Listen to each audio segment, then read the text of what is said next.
Yo, yo, what's up, good people? It's the Phantom Geek Zone back again with another hot review for y'all. So, today we're continuing with our MCU recap series, and this time around, we're gonna be breaking down Guardians of the Galaxy. Yeah. Hooked on the feeling. Oh man, yeah, Oh, yeah. I'm still riding on that high wave of just those are classic great songs. movie. Yeah. It's that, of course, but it was a great movie on great movie on great movie. And sheesh, man, talk about I don't even know what the exact term is. These reviews, I think part of the exciting thing for me, I feel like they challenge me because you know me, I'm hardly at a loss for words. But I often find myself in a situation like, man, I can't find the right word, the right phrase, and which again is a nice change of pace. But just to try and sum up this movie, man. Talk about, of course, knocking it out of the park. Yeah. But I want to speak more to the surprise element of it because who in the world saw this coming? Hey, For like, sure. don't get it twisted. Again, we're talking 2014 Marvel, but still, this is what 6 years in or so. Who knew of the Guardians of the Galaxy properly? We had no idea what this thing was to begin with. I don't even think I definitely didn't watch it in real I time. definitely didn't hear of them like No, cartoons or I- comics as well. I didn't know. And here's the kicker, right? Around the same time, I should have actually researched this. It's only occurring to me now. Around the same time when this movie came out, there's another property with a Guardians-esque name. Not a superhero, whatever. I think it's also some fantasy. Might even be like a There's full-on there's some cartoon. cartoon stuff. Yeah, might even be a cartoon, but I think they were doing a movie. So one day I'm seeing Guardians, it's about this. The other day I'm seeing Guardians about that other one, and I'm like, I don't even know which is which. But I think what I did see, as far as maybe like whether it's a poster or some clip or whatnot, was the animated one. So I'm like, I'm not interested in that. But anytime people have a buzz about Guardians, I'm like, what was going on in that cartoon? Only to find that, more than half the time, if not all the time, they were talking about, Guardians of the Galaxy itself. But yeah, especially because they've got 3 movies. Yeah. Along the other 2 reviews, I'm gonna make sure to bring the full detail of what I'm talking about, just to highlight the stupidity of where my mind went. But yeah, I'm like, Guardians, I don't know what this thing is and whatever. I'm trying to think, even in terms of my MCU awareness, I don't think I fully bought in and invested in this whole thing of the extended universe or whatever. It's like, yeah, I know there's Avengers and Yeah. they're connected and whatever, but just the juggernaut that they were trying to establish, I don't think had quite set in for me at that point. All of which, of course, led to me not taking this movie seriously.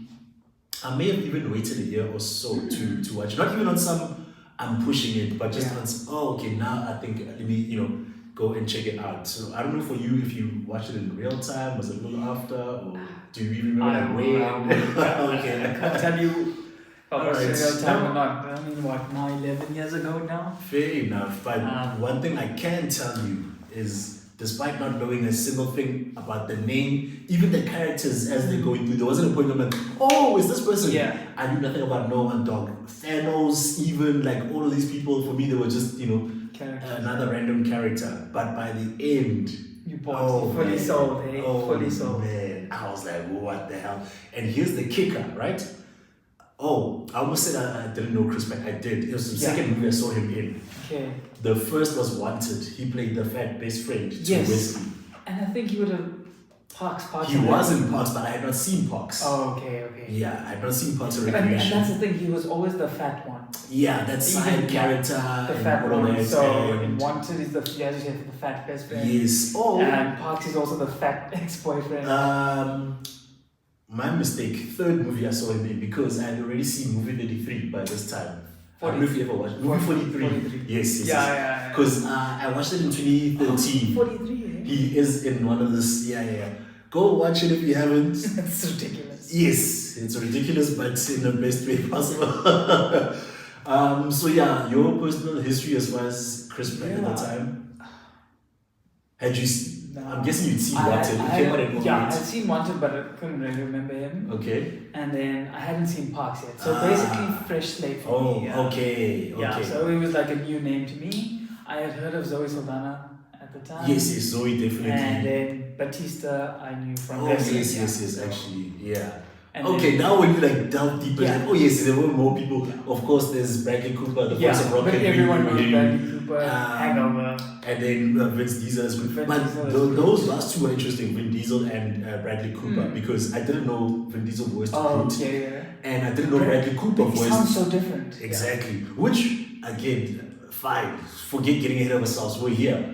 It was a fight with the studio. Oh. James Gunn, of course, he directed and co-wrote. I actually thought it was a solo credit. Sorry, I forgot the other writer's name, but yeah, it was a co-written script. Guardians, eh? For Guardians, Yeah, yes. yeah. He, of course, brought, the cast together, Bradley Cooper included, and they decided amongst themselves that, they're going to do a special voice. Now, I remember at some point in my life, right, obviously as a kid, it's just a voice, it's whatever. Then somewhere, maybe in the teens or so, I was like, no man, why are these celebs playing characters but using their own voice? For me, it kind of threw me off. And then Guardians kind of put that into perspective, even though I found this out years after watching it.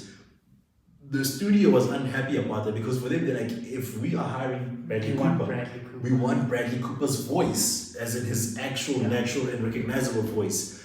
So they are against, for the most part, of course, not every single time, they're kind of against the whole idea of playing a character. And I'm like, that's so weird in general. Yeah. But if you think of the amazing job that he did, I mean, outstanding, bro. Easily one of, look, there are dedicated, everyday working voice actors, and not to take away from them, but just as far as someone who's not classically a voice actor, if you will, he did an amazingly spectacular job at this. Like, that voice of his. I didn't know it was him until I saw the credits. That's for the the first longest time. I don't even think I knew at the time of watching the credits back then. I think it may have been way after the fact, where I realized. And I mean, that amazing delivery with the, oh, yeah.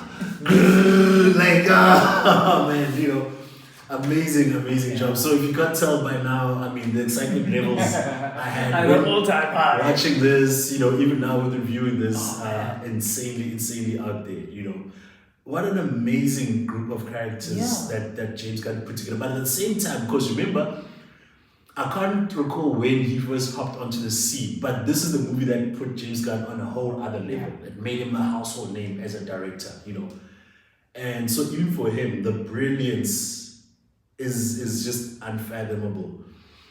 He reminds me, it's gonna sound strange, but bear with me. He is almost like the Christopher Nolan of the MCU.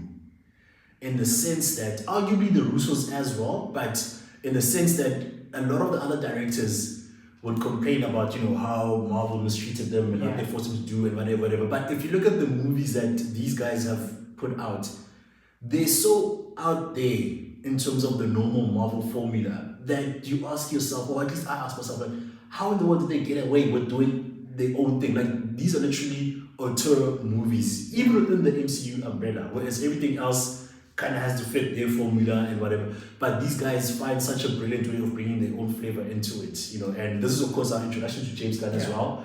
So, yeah, man, the work that he did was just so incredible. I guess, to get further into the specifics, since you've kind of started, what are some of the standout elements of this movie for you? Well, let's see. The one and probably the most obvious is the music. Of course. I think this was like the first MCU movie that brought in that classic, classic hits from way back when. In a sense, but but I know you've got your Iron Man yes. But I think the sheer volume of classics. Yeah, no pun intended. Yeah, so I think that's probably the one highlight. Costume designs as well, they're introducing us to completely new worlds now. All we've ever known is Earth and Asgard. Yes. Now we've got Xandar, Nowhere, the Kree, the Collector, like other species. Yes. So I think just from that perspective, the costume design is really good. And I think just the characters, they just mingle so well with each other. the Guardians, of course. Then you've got Yandu as well, Michael Rooker. And I think it's like a running gag that he has to cameo in like a James Gunn movie. Him? Yeah. Oh, because I saw it somewhere. It was like, yeah, I need to find a place to put Michael Rooker. That's why I was in Suicide Squad. Or the Suicide Squad. You talk about the blue guy, right? Yeah. Wow. Because I thought, I don't know if you know. They have some relationship. The main henchman, besides the main henchman to Yandu. Yeah. It's his brother. Yeah, Sean Grant. Which is what I've seen people say about, he's always in a James Gunn movie. James Gunn's always going to find I think Michael Rooker as well. I wasn't aware of yeah. Okay, yeah. shout out. Yeah. Okay. Yeah, so I think, just Yandu coming in. Mm-hmm. Even the side characters, like, it's so weird to see John C. Reilly yes. as a straight man. Movie as well. MCU as a straight man. I'm just like, no! It's ridiculous. Yeah. For what it's worth, yeah. Because the term has been used quite a bit, and I think to give context where it's necessary, in movie terms, the straight man basically means someone, he's not funny, he's not outrageous, he's not out there. He plays a very normal human being, basically. And you usually use that in comedies because it's like everyone else around you is ridiculous, but you are the only normal acting one. So just, for what it's worth. Yeah, and if you've seen Step Brothers or I don't know what else. Just about any of the other classics he's done, he's ridiculous. Will Ferrell and they're just ridiculous to me. So just to see him as a straight man was like, oh, well, okay. A cop of all things also. Let's see, Glenn Close, what can we say about her? That was a surprise for me, of course I've seen it before, but it never clicked that, damn, that's Glenn Close. I guess I'm catching on the tail end of her career, so I don't really know her disco, catalog. One huge thing was Cruella de Vil back in the day. Okay, in the original 101 Dalmatians. And then since then she popped up here and there. Yeah. She's been having a resurgence also the last couple of years, but I don't follow that closely, but I remember always for Cruella. Let's see other characters. Lee Pace as Ronan. I mean, okay. So he played one of the elves in Lord of the Rings. Okay. So that's where I know him from. Yeah. And just that voice. Yes. His cadence and the tone and the depth of voice. Yeah. Just was so menacing. Mm-hmm. I think he played it really, really well. He wasn't obviously the main villain was Thanos. Yeah, of course. But the way they weighted it out, it being him being the primary and Thanos being the the puppet master kind of, but not really the puppet master. Yeah, just a little. Just enough. Mm-hmm. It was nice to see. Yeah, he played it really well. Yeah. That psychotic fanatic. Mm-hmm. He played that really, really well. So I really enjoyed his portrayal. And he complemented the Guardians because they're a little bit kooky, a little bit all over the place, and he's just here. No nonsense. No nonsense. And then shout out to Nebula as well. Yes. Oh man. First introduction to her as well. I love her character voice so much, by the way. Yeah. Go on. Let's see, and then we've got the Collector coming in again. Man! Come on, man. Come on. Yeah. So he was really cool. I mean, obviously, it was Benicio del Toro, but there was somebody else. Sal, the other Zendarian, the British one. I've seen him all over the place. What character was this? He was one of the officers in the army. So I know him from Spy. I know him from John Wick as well. Is he? Oh, okay. Yeah, he's the sommelier. He played some super ridiculous guy in Spy. So when I saw that, oh hey, the Italian, yeah, exactly.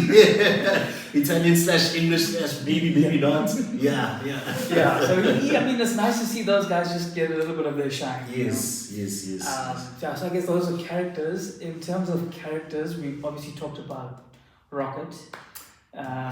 Man. You talked about Star-Lord for a little bit as well. Yes. You want to go talk to Gamora? Zoe Saldana a little bit? But that's the thing, right? It'll almost seem redundant when talking about characters because they all did such an amazing job. I can't even think of a single weak point here. Yeah. So again, major props to them for putting together an amazing ensemble.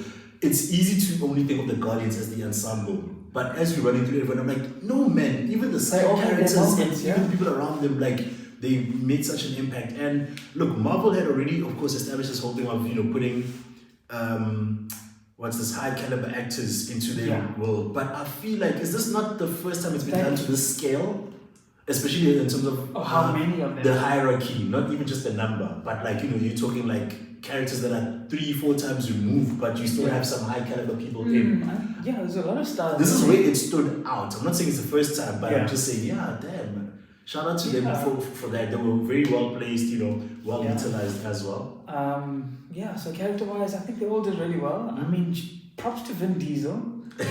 4 words in the whole movie, but he makes you feel all the emotions. But for me, man, casting wise, where Vin Diesel is concerned, he's the one person where I'm like, was it necessary? Yeah, Like, it's a stupid thing to stress yourself about. Because look, they paid him millions, but it's Yeah. not my millions. Yeah. It, you know, it does nothing to affect me. But just, it is your millions. yeah, you have funded the whole thing, but still, I'm just like, look, Yeah, I mean, they could have put anyone there. yeah. But that being said, I can't go as far as saying he was a waste. Because Yeah. as you said, he It still brought a certain, you know, element and then gravitas Yeah, to the characters. look, which it is wasn't why just he him got as it. well. The CGI making Cruz's facial expressions. So, Don't let that. Speaking of the CGI, an underrated element of this movie is how beautiful it is. Yes. Because look, usually when you talk CGI, the first thing is it realistic or not, you know? And this wasn't just realistic, it was photorealistic. Yeah. Bear in mind, we're talking Guardians of the Galaxy. These guys Yeah. are on foreign planets. They were hardly on Earth, you know, like They weren't 2-3 minutes, you know, At for the that beginning. death scene, and then there was that. Everything else is completely, you know, made up, so to speak. Yeah. But the way it looked real was great, cool. My thing is how beautiful it Yeah. all looked, because It's clean. man, it had the not necessarily just the color grading, but it's like the hue. Yes, Yeah, it popped. the hue had this lovely little pop, and this was like on so many different elements. You know, if Yeah. you think of like Ronan's costume, like you see that and you believe that this is a real person. You know, the planets. You mentioned the costume designs, Yeah. all the little ships, The spaceships, like, yeah. looking at, I'm like, dude, even if they're flying out of space, you know, they'll move from one planet to the other, the different alien races. I'm like, fam, this looks like, you know, the greatest Comic-Con convention Yeah. in the world. Like, I feel like I could go there and I could see and touch each and every single one of these elements, you know. So I don't think I've ever heard people highlight that before, but just in terms of how amazingly Yeah. beautiful it looks. Yeah, they really. Oh, It was definitely the movie to build a world, and they definitely built that world. so amazing. man. Yeah, the world building. Because we've seen the Asgards and the whatnots, but now we're getting into the actually extended, like Yes. the literal extended universe. Yeah. Not this movie. Yeah. So it's not much. Like, there's a lot of good things to say, and I'll even go so far as to say, I've always, when I first watched it, thought it was a fun movie. Yeah. But watching it this time, it's not a fun. It's a Hey, fun man. movie, but there's a lot of depth. Hey, man. There's a lot of depth. Hey, in there. man. Yeah. Like, That's something that definitely stood out to me as And well. I mean, we always talk about it where, there you have these fun scenes, but you have to go there. Yes. And they definitely went Yeah, there when yeah. each character had their scenes. People were getting stabbed, you people know? were getting Yeah. beheaded. I mean, there was It's an not- execution that It's- Ronan did. Yeah, you and know. it's not even that as well. It's even just the characters. It's Mhm. like, I think when Rocket has his time, he was like, "Do you know what I've?" When he was drunk, and he was like, "Do you know what they've done to me?" I didn't ask to be torn apart and put Yeah. together. Yeah. Oh. And I mean, it started even in that Hmm. after the prison shower, when they're getting dressed and you see all those little marks on his Yeah. back. And then it, Even the way, Peter Quill was looking at him, that's how we were looking at him. Because it's like, hey man, what's Yeah, going on with this what's guy? going on? Because initially you assume he's just an animal that Yeah. talks. And then you see the whole, evidence of Yeah. experimentation And and they so built his on. character so well. They showed how smart he is. And Came up with the plan to a little escape sick from as well, but Yeah. smart nonetheless. with the leg. Yeah, and the eye. Yeah, so Yeah. man, I think the level of depth, as you said, I felt the same way. The first time, not that it went over my head or anything, but I think the takeaway was, the fun elements. Yes, Oh, it was yeah. comedic. It was, all dance Yeah. off. It was, the music and all of that stuff. And then now you watch it like, oh man, this Yes, guy. They went He's in, emotional, yeah. about of course, his mom dying. That's and which is what I loved about the flashback, just how quick and to the point not it even was. and then the way they continued out with the cassette that he didn't open. I was, yes. And it's like he lost his family, and only when he found his family again. Yeah, he didn't feel ready enough to, and even when he threw a tantrum about that guy listening to his music, and then you realize, hey man, this is, from my world, and this is the one last piece of connection I have with it, and everyone else having that as well. Yeah. Usually they reserve that for the hero, and everyone just comes through all fully baked and stuff. I think Drax talked about his family for a little bit, and it's like, you understand the motivation. The daughter and the wife getting killed, and Gamora also has the whole thing with Thanos, and she's like, no, I want to betray people. I'm not with them, and I'm not. Yeah. And even with, where she was like, he killed my family in front of my eyes, like. Exactly. As a child, you're traumatized. Exactly, dog. And they didn't shy away from those. Just everyone, because initially it seems like, it's just for money, but you realize, hey man, the money is basically a big ass band-aid that everyone is just trying to chase, because there's a lot of things that they're also running away from or towards, all in the name of healing. Yeah, I think it was a nice story to tell as well. They all had their issues. Mm-hmm. Even Groot, we don't know what his background is, but you can tell he's the only one. Yes. He's the only one left. Yeah. Because everybody's like, what are you? And Collector was like, I want one of you now. Yeah. And I remember, I couldn't catch everything. And even when in the shower scene, it was like unknown. Yes, that's what I'm saying. They in the thingy, they were displaying them or something when they first got to prison. Yeah, that's the thing I was going to reference. And I tried to quickly get a glance, and they were like, This is there's so many unknowns about Groot. So everyone is just out there, lost in the world, and how they just came to find each other, lost in the universe. But it was. Galaxy. It was they kind of found each other. I'm trying to think other dope standout moments. Of course, even just the story itself, man. Yeah. You start off as everyone is looking for this bounty, and then they're forced to work together towards a common goal. Just how they all came together. Yeah, and then they realize, hey man, we're much better together than apart. Metaphorically, but even literally with that whole. What's the name of the stone? The Power Stone. Yeah. When homie just grabs it, and then they all grab it together, and then they manage to survive as a result of that. I'm glad they highlighted that his dad is not human, which is why he was able to. Because when I saw it, part of me wanted to go they even mentioned they mentioned it a few not normal people can handle these things. Exactly. So that's what I'm saying. When he grabbed it, and yes, he was slowly deteriorating, but just how long he survived, and then at the end they were like, that's why he was able to survive. Before the Power Stone was like, when Rocco's like, when he went to go save Gamora now, when she was in space, he's like, Peter, you're gonna die within seconds, but then a few seconds passed, but he was exactly. So both those scenes, I remember being like, and look, I'm not saying I want homie to die, I like him, he's our hero, but I did go like, but they brought it home when they were like, no, your blood is only half Earth. You are what is it? Whatnot. Terran is Earth. And then something else. Terran is Earth. Okay. And then something else. Yeah, and then your dad, which is why I'm like, okay, thank you for actually clarifying, resolving that. But again, it shows attention to detail. Yeah, there weren't many too loose ends here. Yeah. And I think another highlight that kind of stood out for me, speaking on into the story, they dropped a lot of Easter eggs for the subsequent movies. Yes.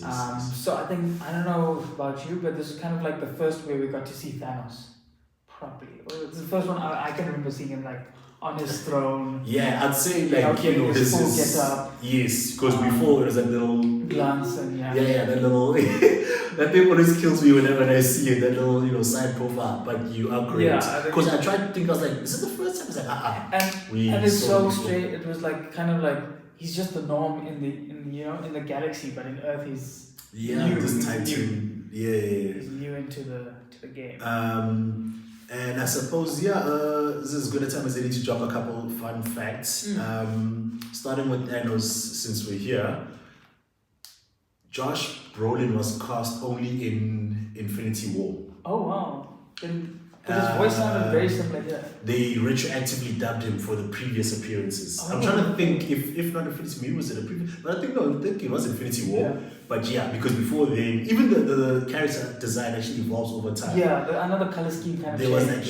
this weirdish Pink, purple yeah. before, and even the visual texture. Yeah. It looks a little cringy. That's the first one with the, with that with that side profile from the beginning. The eyes even look weird. Yeah, so they evolved the character design over time, but yes, it was voiced by someone else, and then Josh Brolin was retroactively dubbed over that. Peter Star-Lord, that scene where they're doing that little walk up and he does the middle finger. Oh yeah, that was. It was his just improv. added, yeah. And then James Gunn was even the dropping of the I think the dropping of the Power Stone. oh as well, yes, yeah. the Power Stone. Then I can't remember if they said added or mistake. I think it was a mistake and he rolled with it. Yes. It's fits his character. Yeah. The middle finger he added it, and then James Gunn was on the fence and he said, okay, only if you apologize, which is why he did the I'm so sorry, I didn't. Yeah, that's how that came about. And then what else? I already mentioned Sean Gunn, which is James Gunn's brother. I just can't remember who the character's name is.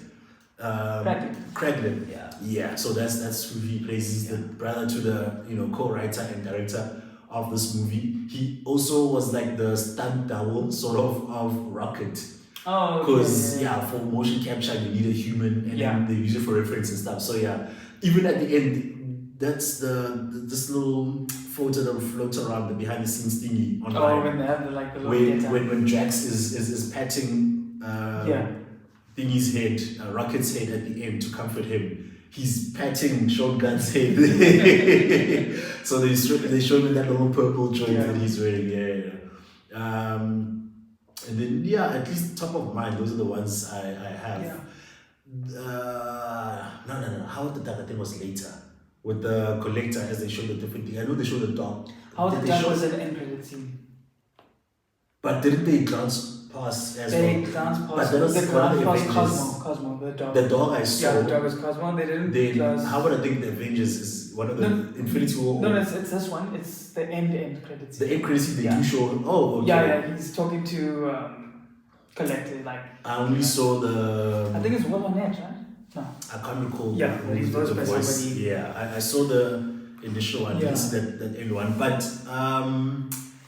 on that Howard the Duck. So as far as who he is, again, he's a Marvel, comic book character and whatever. He's a talking duck. I don't understand his full mythology. I don't know it actually, but the 80s. There was a cult movie about. They dropped a movie which was so heavily banned and whatever. It was one of those that I don't think Marvel produced directly, but it's one of those that made them extra skeptical about hiring out their stuff. But like, how would the duck though? Exactly. Someone out there thought it would be a genius idea. And we want to make that Donald Duck money. The Scrooge with Duck money. So it was one of those that they got so heavily criticized for many, many years. And so them adding it in here as a little, poking fun at themselves sort of thing. Those are the little fun facts that I at least recall at this particular point in time. Ronan, we did touch on him, but I feel like previously I wanted more from him, and then now I realize he did more than I remembered. Okay, yes. But I still feel like maybe a little step. Yeah, because look, with villains we know how it is. You either stop them just before they full rise to power, or they rise and then you stop them afterwards. And he was, of course, in that middle ground there. But I feel like they could have shown him being a little more menacing. Because, they tell us the stories about him. We saw the decapitation, but they cut away from it. They showed, that blue blood, fine, but a little more, I think. Especially once he got the power. Because firstly, he holds it and he survives. And we're like, okay, this guy is different. And then just, go have him destroy a little I would have liked to see more fanaticism because they said he's a Kree fanatic. So I think I would have liked to see more of that side. Yeah, man. And I remember, right, this guy was talking about like his father's father before him. Yeah. Whom he was trying to avenge, basically. So as far as motivation, he's got all the reasons in the world to be angry, hence him spitting in the face of a peace treaty among planets. But yeah, just driving that point a little further home would have actually been a little more incredible. But as I said, upon seeing him in this, I was like, oh man, I actually liked him quite a bit. A little badass moment which I found so dope from him. There was that guy who was busy speaking on Thanos' behalf when they did the face to face. And he just decides on his own, man, I'm like, yo, you killing homies, guy? Like, that's hella ballsy, you know? But again, I love the badassery behind that. Yeah. Is there anything else that stands out for you as far as this, especially, although I suppose we alluded to it, but just to be explicit about it in terms of how it holds up 11 years later? Oh, for sure. Yeah. I always say Guardians is probably my most rewatchable MCU movie. It's one I could just continue watching and watching and watching. Okay. It's not. I think because it's light enough that you can rewatch it. Yeah. But it's heavy enough to always keep you invested. Yeah. Whereas maybe like with the Winter Soldier, probably on par, maybe a better movie. Days but obviously it's more to digest. Sure. No, I can agree with it being up there anyway in terms of the fun rewatchability of it. One little fun fact: it recently came out. You may have seen this. This actress Amanda Seyfried. Yes. Speaking about how she was offered Gamora before. Ooh. And look, it's very easy to be like, oh no, you missed out, and props to her for wearing it on her sleeve on some. I don't regret it given my reasons at the time, which were essentially, look, these guys were telling me about a movie with a talking tree and a talking raccoon. Like, I was scared this was going to end my career, Although it was an MCU movie, she actually said she thought it was going to be Marvel's first flop. Oh. Which sounds crazy now, but again, you need to think of how some of these things come across on paper. I'm trying to think, I know her from Ted 2 and Mean Girls. And was she not in she was Alice in Wonderland or one of those probably, one of those fantasy type movies? Quite a few. Yeah. But I'm just thinking from knowing her from Mean Girls and Ted 2, I'm like, I don't know if you would have fit. I haven't seen it. And the thing for me is, look, yes, you can train people and so on, but if you think of the acrobatic work that Zoe Saldana does, keep in mind, she's been kicking ass in movies. She did Colombiana, she did, The Losers back in the day. There's a few others that she's done, which I can't quite recall. And she's a classically trained ballerina. But in terms of action-based movies, she's ballerina. Yeah, she's not an option in ballet. Exactly. And if you know anything about ballet, when it comes to just proper muscle strength, no one comes close to them. So hence her always being so flexible in her ass-kicking roles. So that's such an inherent part of Gamora's character that I feel like if nothing else, we would have lost out a bit on that had we gotten Amanda in it. But I'm sure Zoe's not mad in it. That became one of three major franchises that she was in. She's in Star Trek, she's in Guardians, and then of course there's Avatar as well, and now she's an Academy Award winner. So her resume is looking crazy out there, So kind of a low-key successful person, you wouldn't say, exactly. It's one of those you gotta have to think about it or be aware of it. But I like that she's still flourishing out there. There's even this army type series that she's in, The Lioness, and once again, she's just doing her thing and doing it brilliantly. So shout out to her for getting this. Chris Pratt. I think an early not first choice for James Gunn. Yeah. But he was still, the big chubby dude. Yeah. So James Gunn was like, just come as you are, man. It's fine. And he's like, nah.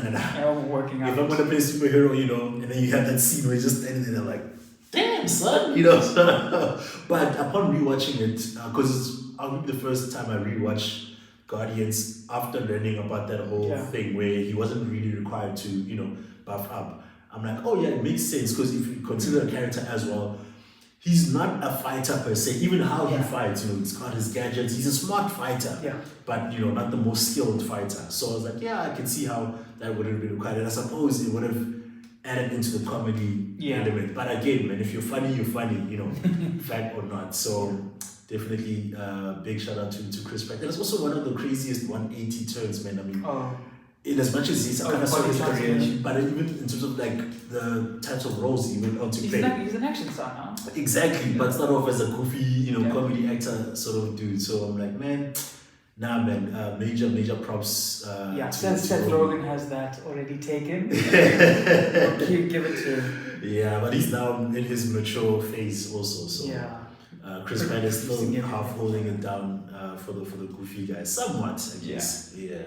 I think that's just about it from my side. I don't know. Again, low lights. We haven't really touched on much. I don't know if there are My any main others one for would you. probably be the dance off. Like, Yeah, I kind of am a bit like all over the that's place thing I'm about thinking- it. Yeah, that's my thing as well. I think it was like, I think in this movie I don't have an issue, but I think because it was like successful, Yeah. it became the norm in subsequent movies. Yeah. Being Okay. that goofiness. Oh yes. So Yes. I think yeah. here it was fine because it kind of fit the character. Yeah, and then But- Marvel was like, that's what makes a movie And work. then we carried on doing it. So I think, Yeah. that's my take on it. Okay. It's not a low light or highlight, but just a something Observation that- you made. Yeah. I think for me, the dance off. Here's where I landed with it. I also saw somewhere that it was actually improvised on Chris Pratt's part, unsurprisingly, of course. Yeah. And I think it's an opportune moment to give context when we talk about improvised scenes, because all the time we read about an actor improvised this and that. So for me, for many years, I thought they were just shooting. The actor did this random thing, and then it started. That's what they kept and rolled with it. Whereas it doesn't exactly work that way. It's more about presenting the idea. Because remember, you still need to do multiple cuts to get everything perfect or whatever. So yes, it wasn't in the script. He's the first one to bring it up. But after that, you work on it to make it fit, and then you move with it.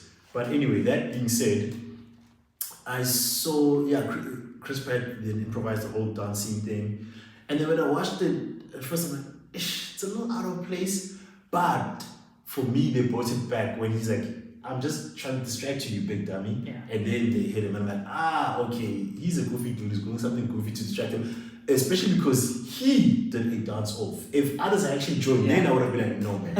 Now people It's a can't one-sided thing. play into their Yeah, character. yeah. So the fact that it was still within, him being It wasn't necessarily a silly dance guy. off because there was no one else. Yes, he was talking about Kevin Bacon, saving the town, Footloose and all that. It's like, these are his influences. So I'll let it slide. That's pretty much where I landed on that. Yeah. Same with all the other little goofy moments. Because again, as you said, Marvel has taken it a little too far. Yeah. But here, this is one of the was moments done where very well. it always actually fit the character. Yeah, and I guess and the moment. it's as we said with Winter Soldier, it was more banter than it was comedic scenes. Yeah. Or, forced comedy. Yes, exactly. Yeah. So it wasn't over the top in any sense. Yeah, I think that's pretty much all the touch points you wanted to mention. Any other highlights? Cool scenes for me was just Yando's whistle when he just took out like 20 people. That was a pretty cool So scene. for me, it's also his accent. So speaking on him a little bit, he did sound familiar when I watched this, especially the second one, I think. But I couldn't quite place where I'd seen him. And then subsequent to that, I ended up watching The Walking Dead. Then I said, yeah. But when I saw his face, I'm like, the face is definitely familiar. And then I've seen him since in other stuff, But at the point of watching Guardians, I didn't remember him from anywhere else, which of course always serves to help you buy into the character as they are. And I flipping love his accent, man. Like, I think it's probably just his delivery as well. Yes, the certain cadence that he uses, and he's also got this his own version of gravitas and presence. Like, he's a guy who doesn't. There's a thing about power where they say those that have true power aren't obsessed with wielding it. You just come, and your presence tends to tell people what's what, and he's got an element of that. So I enjoy that quite a bit. Yeah.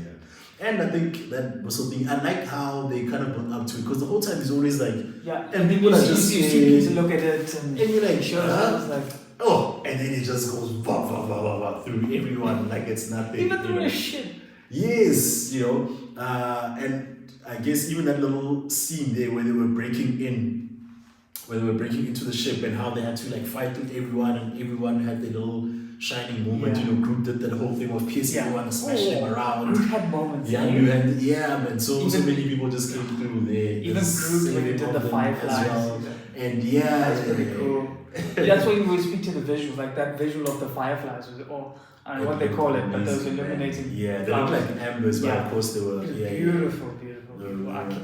I wish I could have seen that in 3D. Yes. So some IMAX drawing with the glasses and everything. Yeah. Hella mind blowing. So for me, man, James Gunn. Yeah. And I mean, look, Park, yeah. I'll just quickly say this, that with him, going to release Superman.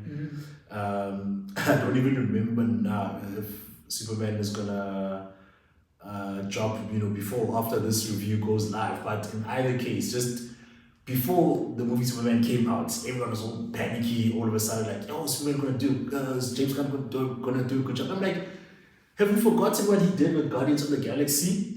A trilogy that everyone loved. And the Suicide Squad. I'm like, he's proven himself in the comic book space, world so many times, So have a little faith, man. Have a little faith. If you've seen at the time of recording, the trailers just dropped. Exactly. And the trailer was 2 minutes of epicness. There They gave nothing. any reason, for us to worry as at this point. But I can't wait to see, not only with the Superman movie, of course he's gonna be, at the helm of DCU as a whole. He's the Kevin Feige of DC now. Yeah, so with what he's done with Marvel, I have all the faith. Yeah. And I can't wait to see what he's gonna drop. But with all that, what's your rating for this movie, man? I would also give it an 8. I really enjoyed it. It Yeah. still holds up all the years I've watched it and rewatched it, and it's the one you see on TV a lot. Yeah. Still rewatching it. Yeah, so for me it's an 8. Yeah, I think I'll also land on an 8, in spite of, because I always reference, pacing and how many bad elements and all. But I think the pacing here was good. There weren't issues on that front, but I think with all else considered, 8 is, it's a nice little sweet spot for this. Then now, moment of truth, right? Top 5. So we've got Iron Man 1. Yes. We've got Captain America Winter Soldier. We've got the Avengers. And then First Avenger, Captain America, the First Avenger. And then we've got Iron Man 3. Yeah. I think I know where this belongs already, but I want to hear what your take is. I want to go number 4. So Iron Man will drop out. Yes. And then First Avenger will drop down for me. Okay, so this over Captain America First Avenger.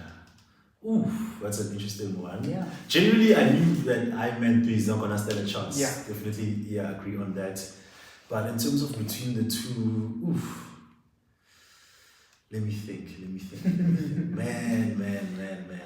Yeah. Remember, dog, we're still talking, Hugo Weaving, we're talking Red Skull, I know the character chemistry. We're talking, there. the origin story, Steve Rogers, But it's a big ask, dog. For me, I felt more emotion in this movie than I did Captain America First Avenger. The characters were maybe I think the chemistry of the characters for both movies were of a similar level. But obviously you've got the more romantic and playful elements with Peggy and Cap, and Bucky being the best friend, and you've got established friendship roles, which I kind of enjoyed. Yeah. But I kind of like this misfitness of Guardians of the Galaxy kind of coming together, and then each learning each other's story over time. But then what about the threat level? If you think what Hydra was doing with Red Skull versus what Ronan would potentially do. So I'm trying to think now. Let's see. Obviously, just in terms of scale, Ronan is a bigger threat. And I think I was more convinced with Ronan than I was with Red Skull. Okay. Yeah. Because I think Hugo Weaving had a bit of an issue with did he? Wait, it's what now? The character playing the Red Skull. There was a bit of Not issue somewhere. necessarily. I think it actually boiled down to money. At the end Oh, of the day. yeah. Yeah. So it was Yeah. even a major thing. Okay, But, yeah, but I feel I was more convinced with Ronan. Yeah. Damn, this is okay. This is actually a tough one for me. Oh, we can split the tables and then. I suppose, yeah, and then we can see if and when we can resolve it at some point. Because now here's my thing, right? Threat level, again, that's why I said potential with Ronan. Yeah. But with Hugo Weaving, it was actual a little danger. closer to home. And we, of course, have the portrayal of both enemies. I mean, Ronan doesn't hold a candle to Hugo Weaving and how he portrayed himself, you know.